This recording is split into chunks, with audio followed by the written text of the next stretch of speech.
Today we're going to be talking about the recasting of Baylan Skoll.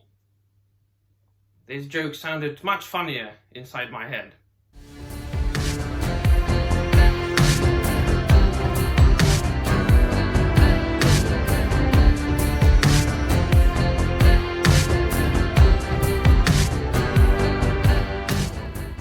Well, hello there, everybody, and welcome to yet another video. Well, today, as I said in the very cringy and very unfunny introduction, we're going to be talking about the recasting of Baylan Skoll, and this is very much fresh in my memory.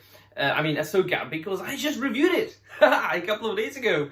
The show, a year and a half later than it originally came out, but that's alright. As I always say, I like to do things when I want to do them and how I like to do them. It's just this, I'm just this kind of guy. I'm a rebel. All right then. So this was one of the things that made me very sad, obviously, when I was reminded of the passing of Ray Stevenson, and I contemplated about it. I said that well, I'm very sad that we will not going to see Ray Stevenson finishing his journey as Baylan Skoll, and that is something that, I don't know, maybe made very sadly, very morbidly, it might have made the experience of Ahsoka even better, you know, with this emotional aspect added. But I also said that they will probably recast him. And this is a bittersweet news, because firstly, Rory McCann is going to be cast, or has been cast, as Baylan Skoll to replace Ray Stevenson. Yarp. For those who know the Yarp character, over and before the Hound from Game of Thrones, you are my people. But this is a bittersweet news because it's a good news, because we know now that Baylan Skoll's story is going to continue. It's going to be concluded and finished, I hope. There was one of the more interesting, one of the more intriguing aspects of the entire Ahsoka TV show. The story of Baylan Skoll and Shin Hati, I finally remember the name, yes, of his apprentice. This will probably be connected with that Clone Wars episode, or a couple of episodes, in which there was this sort of a father character who was, I don't know, maybe, can't remember, representing the Force, and he had two children. One of them was the dark side, and the other one was the light side of the Force. It was one of the more interesting episodes anyway.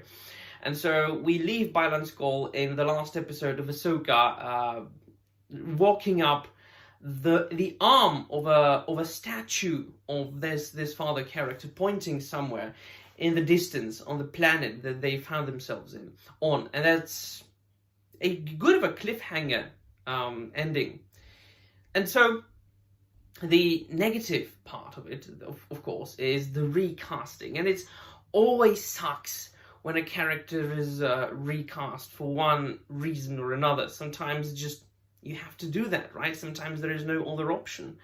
Like it happened with, for example, Professor Dumbledore in Harry Potter, right? The original actor died, so he had to be replaced by Michael Gambon. It takes some getting used to. I still think that, was it Richard Harris?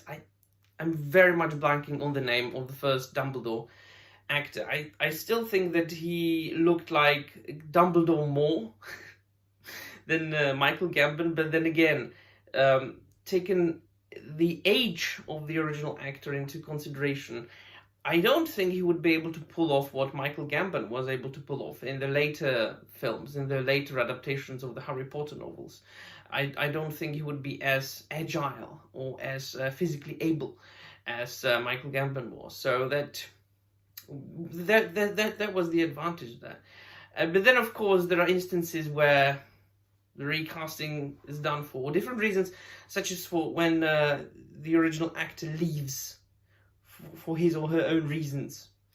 And then, of course, they have to be recast. But then we have other reasons, such as very famously recently happened with Johnny Depp when he portrayed the Dark Wizard Grindelwald in not Harry Potter, but the Fantastic Beasts, when there was this very much followed and very much popular case with Johnny Depp and Amber Heard, and so Disney didn't want to, not Disney, well, nobody really, this is not Disney, it's Warner Brothers, but nobody really wanted to like cooperate and work with him, and so they hired Mads Mikkelsen to portray Grindelwald.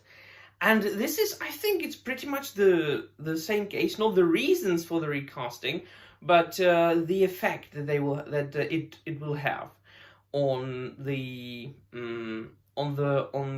viewer, because both Johnny Depp and Mads Mikkelsen are good actors. I prefer Mads Mikkelsen over Johnny Depp, but then again, we started off 2 films with Johnny Depp being, well, the first one was really Colin Farrell, was he?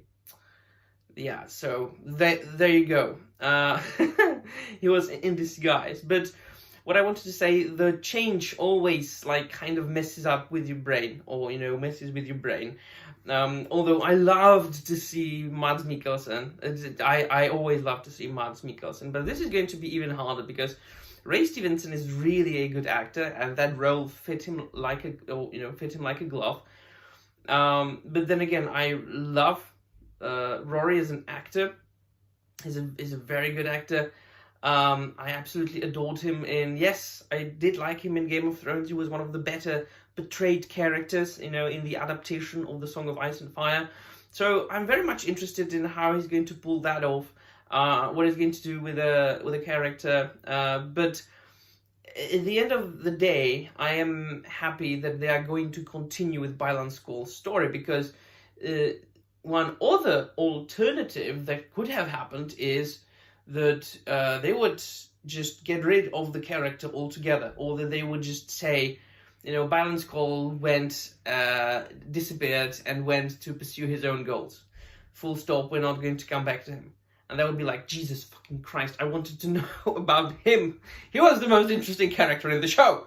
So I might as well not watch the show at all if he wasn't there. So he's going to be there. Fine, good. I don't think I'm going to like the portrayal of Rory more than I like Ray Stevenson, but what can you do? I just can't bring people back, unfortunately. Right, so let me know in the comments down below what you think, and that'll be all. Thank you very much for watching, and may the Force be with you.